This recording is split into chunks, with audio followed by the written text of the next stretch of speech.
morning, friends. Today we are going to deal with a new topic, that is the biological classification. Topic number 2, biological classification. Already we discussed some details about the biological classification in the first topic, the last part.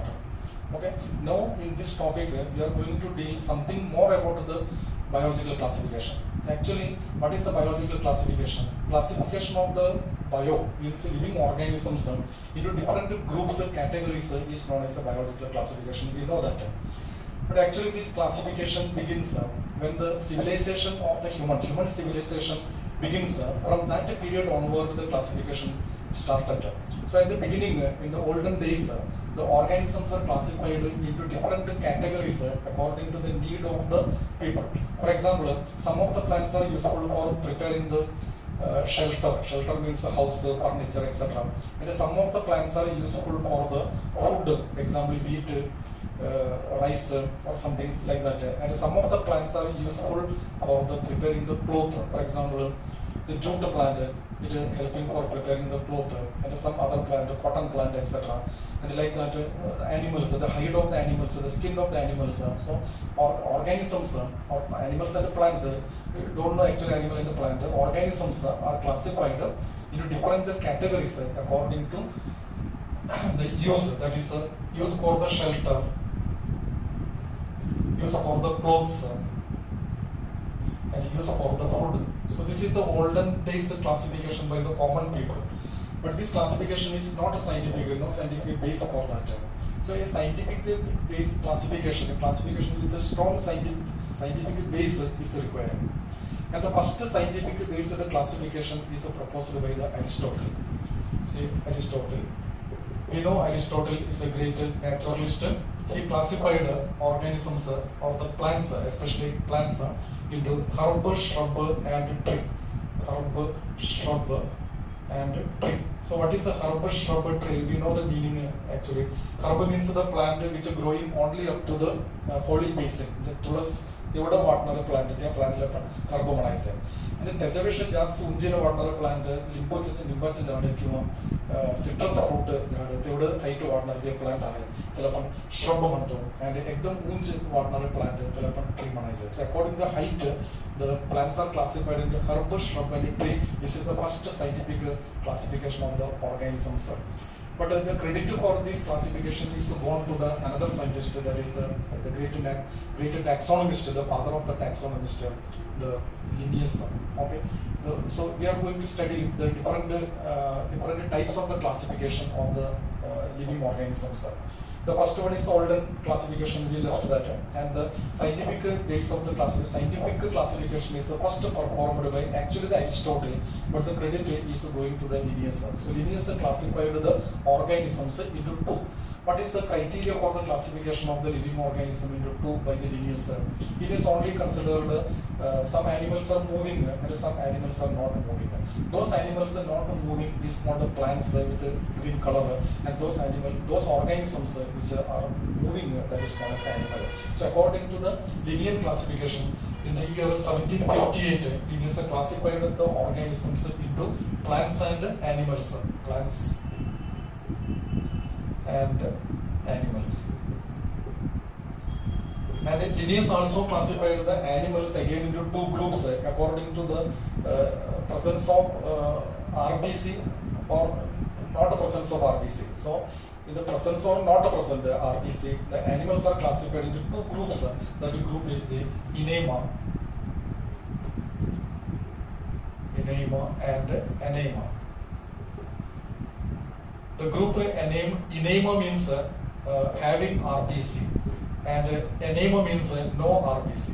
So according to the presence or absence of the RBC, respectively, the animals are classified into Enema and Anema. That is the classification proposed by the Linnaeus in the 1758. But this Linnaean classification is still accepted, but it is not accepted as such. Some modifications are requiring. Some new kingdoms are forming in that. So the nature of the classification will change when the criteria will change. For example, in the year 1956, in the year 1866, Ernest Haeckel proposed that some of the organisms are not purely animals, some of the organisms are not purely plant. So how can we classify a particular organism that is a unicellular but a eukaryotic in plant or animal? Because this organism cannot produce a food. So how it put in the plant kingdom? Some of the organisms that can produce the food by photosynthesis, but that has no other characters of the animals. So how it put in the kingdom Animalia, how it put in the kingdom plant? To solve this dispute, actually the Ernest Haeckel prepared a new kingdom. That new kingdom is known as the Protista. So this Protista, including all the organisms having unicellular structure and eukaryotic. The structure is eukaryotic, but at the same time it is unicellular. So all the unicellular eukaryotic organisms are separated from plants and animals and prepared a new kingdom. That new kingdom is known as a Protista. So the kingdom Protista is proposed by Ernest Haeckel. So the criteria changed. So when criteria change, the nature of the classification also will change. So three kingdom classification proposed by the Ernest Haeckel.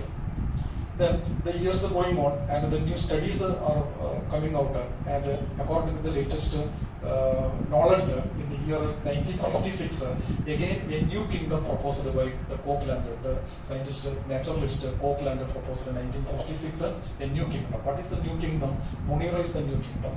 Why the Monera kingdom is formed? Because among the Protista, the bacteria and other organisms are entirely different, because the bacteria having prokaryotic nucleus, but other eukaryotic organisms has no has a definite nucleus. Bacteria has a no definite nucleus, and other organisms are having the definite nucleus.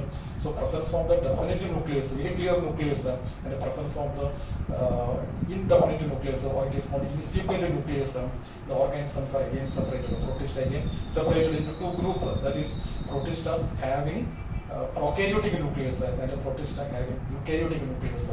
So here the new kingdom that is called Monera is formed, the Monera having prokaryotic nucleus, unicellular, but at the same time there is no definite nucleus, it is a prokaryotic organism. So all the bacteria are coming under that Monera is formed. So again years are going on and new discoveries, studies are going on, and the criteria is changing. In the year 1969, R.H. Whittaker proposed a five kingdom system of the classification. So what are the five kingdom classification? What are the criteria for the five kingdom classification? In five kingdom classification, R.H. Whittaker used some of the criteria. So what are the criteria? One of the criteria is the structure of the cell. Structure of cell. Another criteria is the structure of thallus. Structure of body, or it is called the thallus. Third criteria is the mode of nutrition. Mode of nutrition. And fourth criteria is the mode of reproduction. And fifth criteria is the phylogenetic relationship. Genetic relationship. So by using these five criteria, relationship, five criteria, पांच criteria वापरून R.H. Whittaker ने सर्व organism ला एकूण पांच kingdom मध्ये divide केले. Whittaker वेगळं काय केलं नाही. Whittaker lineage system वापरले, plant kingdom and animal kingdom तरी वापरलेले आहे पांच kingdom मध्ये. So what actually he did by using these five criteria, he produced a new kingdom. That new kingdom is the kingdom fungi. Because the kingdom fungi is a heterotrophic organism. It cannot synthesize their own food. It is a decomposer. So we cannot put these organisms in the Monera, because the nucleus is a eukaryotic, so that is not a Monera. And at the same time, it cannot produce food, so it is not a plant. So at the same time, it is not showing any other characters of the animal. So this is not animal. So this is not a Protista, because it is not a, some of them you get unicellular, but most of them are, in the case of the fungi, is multicellular. So the fungi is entirely different organism, so that put into the separate kingdom. That kingdom is known as the fungi. So Whittaker produced a five kingdom. So what are the five kingdom? One of the kingdom is the Monera. Another kingdom is the Protista, and the third kingdom is the fungi, and the fourth kingdom is the plant, and the fifth kingdom is the animalia. So like that, five kingdom classification proposed by Whittaker. So the criteria used for the classification is these 5 criteria. So again the year going on and the new discoveries are going on, and one scientist in the year 1990, that is Carl Woese, a great scientist, taxonomist, at the same time he's a molecular biologist, Carl Woese, and the evolutionist Carl Woese proposed a 3-domain classification. So what is actually 3-domain classification? This is called a 3-domain classification. 3-domain. The word domain means it is higher than the kingdom. So the first domain, then kingdom. So 3 kingdom classification, 6 kingdom classification, 3-domain classification. So how Carl Woese proposed this 3-domain classification?